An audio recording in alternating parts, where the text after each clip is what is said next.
Hi hello नमस्कार दोस्तों, कैसे हैं आप सब लोग। उम्मीद करता हूँ बहुत अच्छे और बड़े अच्छे से अपना ख्याल भी रख रहे होंगे। और आज हमने देखा देवी अहिल्या का ख्याल किस तरीके से रख रहे हैं मालेराव होलकर, और देवी अहिल्या किस तरीके से परवाह करती हैं मालेराव की। खैर, हर आई करती है अपने संतान की परवाह तो, लेकिन यहाँ पर तुकोजी और यशवंत किस तरीके से अपना फ़र्ज़ निभा रहे हैं, कर्तव्य निभा रहे हैं, और कितनी परवाह चिंता करते हैं देवी अहिल्या की, वो भी हमने देखा। और अपनी वीरता का जौहर उन्होंने आज फिर साबित कर दिया। जी हाँ, देखिए शो की शुरुआत में देवी अहिल्या को बता देते हैं तुकोजी और यशवंत के कुछ दूरी पर कुछ गांवों में ऐसा प्रतीत हुआ है कि कुछ गड़बड़ चल रही है।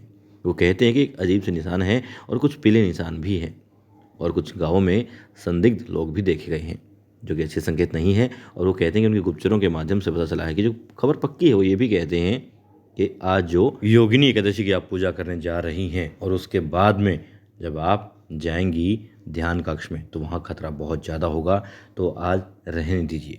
मगर देवी अहिल्या कहती है कि खतरा चाहे कितना भी हो, लेकिन लोगों की आस्था, विश्वास और उम्मीद से बढ़कर नहीं है। देवी अहिल्या अपनी जान गंवा सकती है, लेकिन मालवा की जनता की उम्मीदें नहीं टूटने दे सकती, इसलिए वो जाएंगी। अब मालेराव कहता है, आई मैं भी तो हूं ना आपके साथ में। तब देवी अहिल्या कहती है कि तुम तो मेरे साथ हो, लेकिन तुम्हारे काका साहब कह रहे हैं ना कि खतरा बहुत है, तो तुम रहने दो। वो कहते नहीं, आपको मेरी वीरता, मेरे साहस, मेरे युद्ध कौशल पर विश्वास नहीं हो। कहती पूरा विश्वास है। तुम पर विश्वास नहीं होगा तो पूरा किस पर होगा। ठीक है, वो कहता है वो साथ में जाएगा। ठीक है, दिल उसे साथ ले चलती हैं। मगर यशवंत और तुझे कहते हैं कि खबर पक्की है, आप रहने दीजिए। मगर दिलम मना कर देती है कि नहीं। फिर कहते हैं कि सजग रहिएगा। दिल कहते हैं बिल्कुल सजग रहूँगी, और फिर जब आस्था के नाम पर वहाँ पर जा रही हूँ तो फिर भला ईश्वर तो मेरी रक्षा करेंगे ही। ठीक है, आगे बढ़ जाती हैं। और फिर क्या होता है, फिर दिखाते हैं मंदिर में दोनों षड्यंत्रकारी होते हैं। और गुनु जी पूछता है कि भाई ये बताओ पक्का है ना वो आएगी ही। वो कहता है बिल्कुल आएगी, यकीनन आएंगी, चिंता मत करो, क्योंकि ये पूजा पूरी हो ही नहीं सकती यदि देवी नहीं आती हैं तो, और वो आएंगी। अब गुनु जी और उसके पास में एक आदमी आता है और बताता है कि मालेराव और देवी अहिल्या आ रहे हैं, रास्ते में हैं। तब वो कहते हैं ठीक है, योजना यहाँ पर हमारी पूरी हो जाएगी। फिर वो कहता है गुनु जी से, गुनु जी आप जाओ मंदिर वाला काम संभालो, यहाँ पर मैं देख लेता हूँ। आप क्या देखेंगे, बस आता हूँ, तुम चलो ना, मैं प्रभु से माफ़ी मांग लूँगा जो पाप करने वाला हूँ उनके लिए। ठीक है, गुरु जी चले जाते हैं कोयले वाला काम संभालने के लिए, मंदिर में जा कर के जो ध्यान कक्ष है वहाँ जा कर के षड्यंत्र फैलाने के लिए। मगर अब वो इंसान वहाँ होता है, और देवी अहिल्या भी आगे बढ़ रही होती हैं, घोड़े से उतर जाती हैं। उसके खबरें भी आसपास होते हैं जो कि बता देते हैं कि सेना भी है साथ में, कुछ सैनिक भी है साथ में। खैर, अब देवी अहिल्या घोड़े से उतर जाती है, मालेराव भी उतर जाता है। देवी अहिल्या से कहता है कि पैदल क्यों। अब देवी अहिल्या कहती है वो इसलिए क्योंकि मैं जानती हूँ तुम्हारे मन में बहुत सारे सवाल उठ रहे होंगे, लेकिन प्रभु के चरणों में या प्रभु के सामने हम सब इंसान एक हैं, चाहे कोई राजा हो या रंक हो, और हमें वहाँ पर पैदल ही जाना चाहिए बिना किसी ऐशो आराम के, यानी घोड़े या सवारी के। अब कहते हैं ठीक है, पैदल चल रहे होते। फिर बताती देवी अहिल्या क्योंकि प्रभु के सामने हम मंदिर जब जाते हैं तो अपने जूते जो हैं उतारते हैं, वो इसलिए क्योंकि हम सब एक हैं और एक समान है, कोई ऊंचा छोटा बड़ा नहीं है। देवी अहिल्या यहाँ पर उसे समझा भी रही होती है तौर तरीके और विश्वास अंधविश्वास की जो बीच की दूरी है, जो बीच की बारीक रेखा है, वो भी साथ में उसके मन में आस्था का एक नया बीज बो रही होती हैं। और ये बात सुन करके मैना और मुक्ता वाकई में खुश हो रही होती हैं। खैर, देवी अहिल्या मंदिर में पहुंच जाती है, और वो लोग अच्छे से पूजा भी करते हैं, जयकारे भी होते हैं देवी अहिल्या के भी और प्रभु के भी, भगवान के भी। फिर वहाँ से देवी अहिल्या अपने ध्यान कक्ष के लिए बढ़ती हैं, और ये खबर अब पहुँचा दी जाती है, क्योंकि वो इंसान जो कि 3 लाख सैनिकों के साथ में आया है, मगर डरता भागता है।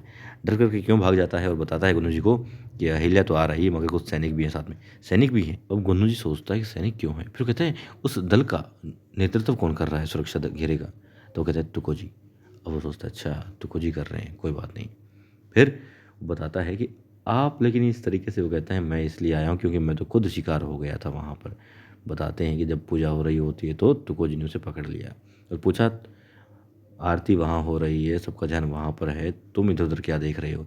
तो कहता है अंधे के लिए तो कण कण में भगवान है, बस मंदिर में आ गया था, दर्शन हो गए, इस अंधे को भगवान ने दर्शन दे दिए, लेकिन बाहर जाने का रास्ता नहीं मिल रहा, वो दिखा दीजिए। तो वो जब एक इंसान को कहते हैं कि भाई जाओ इन्हें बाहर का रास्ता दिखाओ, और वो वहाँ से तुरंत भाग खड़ा होकर गुरु जी के पास में पहुँच जाता है और बताता है कि देवी अहिल्या और मालेराव आ रहे हैं, मल्हार नहीं है। तब वो कहते हैं गुरु जी कोई बात नहीं, मल्हार सरकार भी आ जाएंगे, उनका नंबर भी लगाएंगे, पहले इन्हें इन दोनों का काम जो है काम तमाम कर देते हैं। ठीक है, अब उनके हाथ में कोयला होता है और वो लोग कोयला डालने लग जाते हैं ध्यान कक्ष में। अब जो वहाँ पर मंत्री होता है और जिसने पंडित का वेश धारण किया होता है वो कहता है पुजारी बन करके कि गुरु जी ऐसा क्यों लग रहा है कि आप कोई पाप छिपाना चाहते हैं, या फिर मतलब जो पाप का बोझ आपके मन में है उसे दूर करने के लिए पश्चाताप आपके मन में है, कुछ ऐसा, इसीलिए आप शायद इतना काम कर रहे हो। कहते हैं हाँ, मैं काम इसीलिए कर रहा हूँ और पाप का बोझ हटाना चाहता हूँ, कोई पाप ना हो, बस इसलिए। अब ये बात खैर समझ में नहीं आई कि पाप तो करने जा रहा था, बल्कि पाप का बोझ कहाँ है, उसने पाप तो उसने इतने किए हैं कि वो और भी पाप कर रहा है।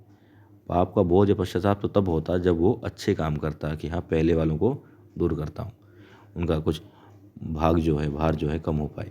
खैर जो भी था, अब वो लोग मिलकर के कोयला डाल रहे होते हैं और देवीलाल और तुकोजी, मालेराव और यशवंत वहाँ पहुँच जाते हैं। अब देखिए तुकोजी और यशवंत क्यों हैं, क्योंकि वो लोग भी पीछे पीछे देवीलाल और मालेराव की सुरक्षा में आ गए हैं।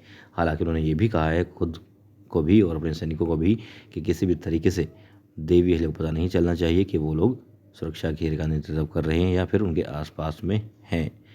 अब देवी अहिल्या और मालेराव अंदर होते हैं, ध्यान कक्ष में ध्यान लगा रहे होते हैं, बैठे होते हैं, प्रभु का नाम जप रहे होते हैं, लेकिन वहाँ वो आग लगा रहा होता है जहरीले कोयले के साथ में, और आग लगा भी देता है, धुआं उड़ जाता है, दरवाज़ा बंद होता है, एकमात्र रास्ता है उस कक्ष से बाहर जाने का वही बंद है।